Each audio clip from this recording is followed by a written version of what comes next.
The violin gets a bad rap as being one of the hardest instruments to learn. And yes, it is challenging, but it's not impossible. And I think this aura of difficulty and mystique that surrounds the violin also creates some myths or falsehoods about what you really need to be successful on the violin. So today I'm going to talk about 4 things that you don't need to play violin. Number 1 is talent. Now, this is one of those words that we use all of the time to describe prodigies or performing musicians or high-achieving students. And you might hear teachers say they have talent, they have natural ability, or they have natural talent. And what that word means to me as a teacher is that someone with talent means they just pick it up quickly. Now, this whole word and all the baggage that goes along with it can really affect you if you're someone who doesn't pick it up quickly. If you struggle to learn things, you might very easily think, I'm no good, I'm not natural, I have no talent, I should just quit. But here's the thing about talent that I noticed after teaching hundreds of students. The students that showed the most talent and the most promise were usually the students who didn't actually care that much about the violin. Now, I'm talking more about teenagers and younger children here, but I would often say to these students, hey, you pick it up really quickly. If you apply yourself a little bit more, you could be playing in orchestras, you could be doing wedding gigs and making money, you could do a lot of things really easily. And almost always, those students would kind of just shift around to other hobbies and just forget the violin. In my case, I started learning the violin at age 15, and things did not come naturally for me at all. I had to work to understand absolutely everything on the violin. And I don't ever recall a teacher or a friend or anyone saying that I was talented. Determined, yes. Hard-headed, yeah. Persistent in the face of certain failure, absolutely. But never talented. But I think if you have to work really hard to understand a skill, that means you are going to come out of it on the other side of that learning process with a very deep, intricate understanding of that skill. And as a teacher, I would not trade that knowledge I had to work so hard for anything. No amount of talent is worth the knowledge I gained from all that hard work.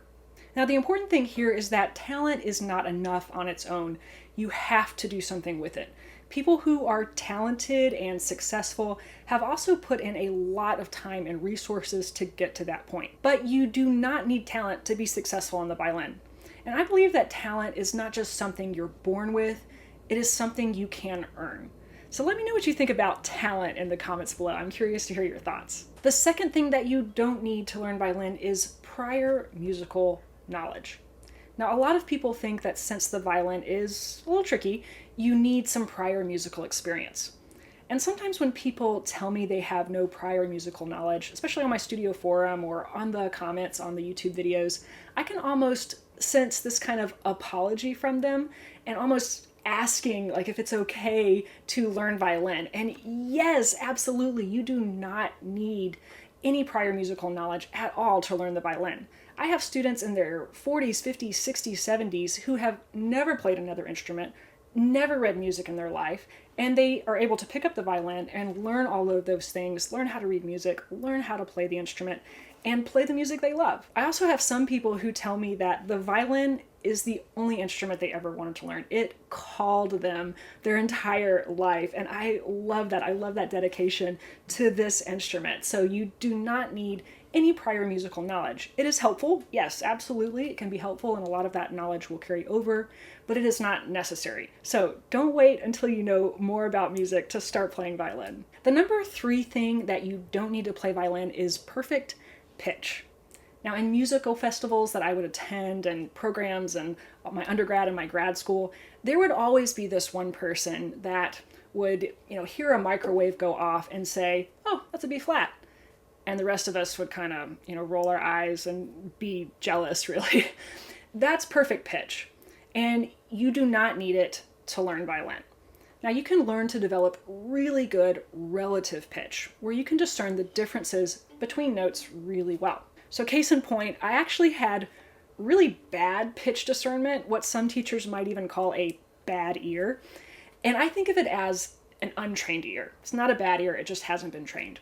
And in my undergrad music theory courses, our grade was divided into two parts. 60% of the grade depended on the written music theory, and 40% of the grade was the ear training part, the ear training labs that we would have to do, where the teacher would, play something on the piano, both hands, and we would have to notate rhythm and pitch what he or she was playing.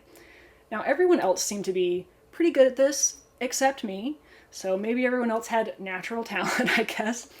But I was not good at it because I was never trained to do it at the basic level. And so I really struggled with it. I actually got, I think, a D or a C in that ear training part. But since I was really good at the written music theory, I think I had like a 99.9 in the written theory part, it balanced out, and I think I came out with my only B in college for that class, so it worked out. But I worked so hard at ear training after that, when I didn't have to do it for a grade, when I could take my time. I bought ear training courses, I picked out songs by ear, I did everything I could. And when I was getting ready to do my graduate degree, I had to do some placement tests to place me into different courses. And I actually completely tested out of every single ear training course that I would normally have had to do in my graduate degree. I had some of my friends who I would have thought would have been, more naturally talented, and they still had to do those classes. So you can absolutely teach your ear to be very discerning.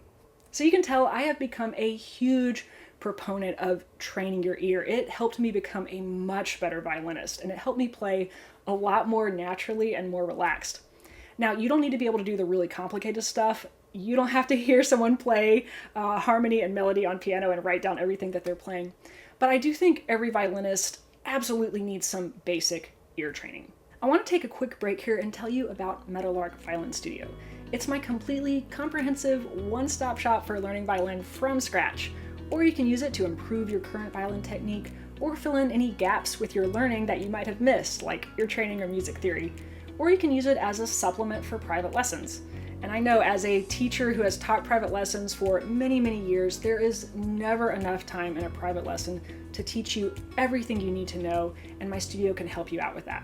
And the fourth thing that you don't need to learn violin is lots of time.